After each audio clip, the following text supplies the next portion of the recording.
Hey guys, welcome back, and thank you for joining us for part 4 of our roof raise series. If you happen to see this video first, for some reason this video popped up and you haven't seen the rest of them, in part 1 I gave an overview of how we did what we did and why we did what we did, how we came to those decisions, how we made those decisions, and just the whole deal about our roof raise on our bus. And in part 2, we talked about the front transition, and I gave kind of a play-by-play, a little bit of a step-by-step on what we did, and showed a lot of videos and supporting footage about that. And in part 3, we talked about the rear transition and the things I would have done differently, but also what we did. And I am proud of what we did, and so part 3 is great too. And so here we are in part 4, and we're going to talk about sheet metal and just the metal in general that we used.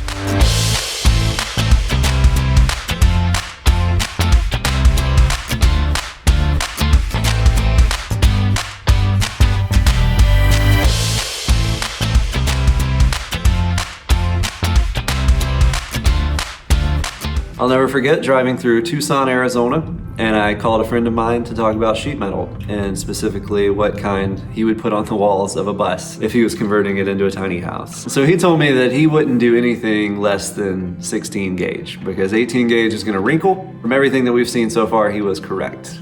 So we chose 16 gauge because we didn't want that. We wanted anything we added to look pro, honestly, to look like it was there on purpose and it was supposed to be there, and hopefully better than it would have looked otherwise had it not been there. It was a big goal to make it look at least as good or better than factory. I mean, it's heavier. It is for sure heavy. It was a bad day, the day that we had to put it up there and rivet it. But we did it, and I'm super happy that we did it because, I mean, it's never gonna wrinkle. It adds so much structural integrity to the bus itself. The bus kind of honestly feels tighter than it did before, which is something that's kind of unheard of when people go through the roof raise thing, which is why we're here and why we're talking. But aside from that, we had a lot of meetings with our insurance providers and things, and they discouraged the roof raise, but they were on board as long as we could vouch for it being done well and being done right. Being done in a way that wouldn't compromise their investment or their gamble that they are taking on us, just like they gamble on anybody that drives on the road that they cover. And they just wanted us to do the right thing, and I believe that we did, using the 16 gauge sheet metal. In addition to the 16 gauge sheet metal, we also used a ton of 3/16 flat bar. We did a lot of that for the rear transition, and I'd love to invite you to watch part 3 of the series if you haven't already. And part 3 is talking about the rear transition and how we used flat bar to sandwich the sheet metal and to give it more strength as we cut directly between the hat channels. So there's a good 9 inches or so, I can't remember the measurement, but from the last piece of hat channel to the cut is several inches, and it would be super flimsy had we not used the flat bar that we curved to the shape of the bus. And that's how you build an arch for a Skoolie.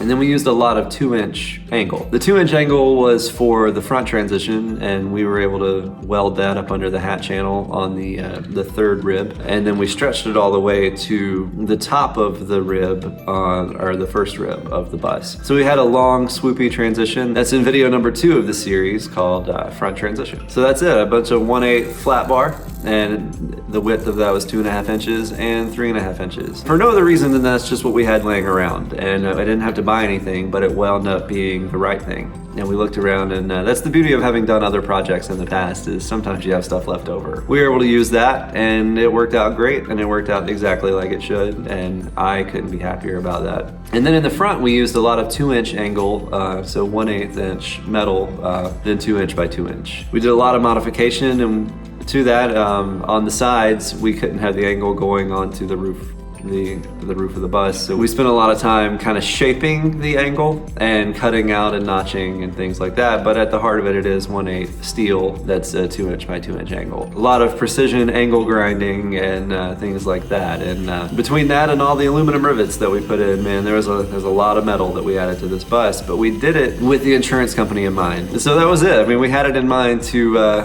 impress our insurance agent, which I don't know, that's weird if you're an insurance agent. I don't know how you feel about that, but it was kind of a goal of ours too. Like, I want everybody to be proud of this. I know we're proud of it and we're gonna be proud of it.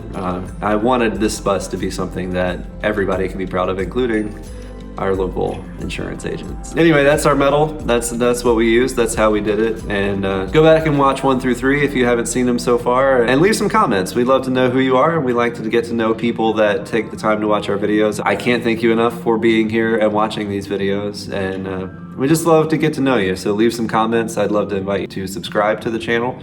And ring the notification bell so you can get notified whenever we come back. We post here as much as we can, and we give as many tips as we can. And we want tips from you guys. If there's something that you saw that we didn't do right, let us know, and we'll try to do it better going forward. Or if something here was able to add value to something that you have going on, that's really what this is about. And we're here to help each other. So thanks for watching, and we hope to see you again. And bust love.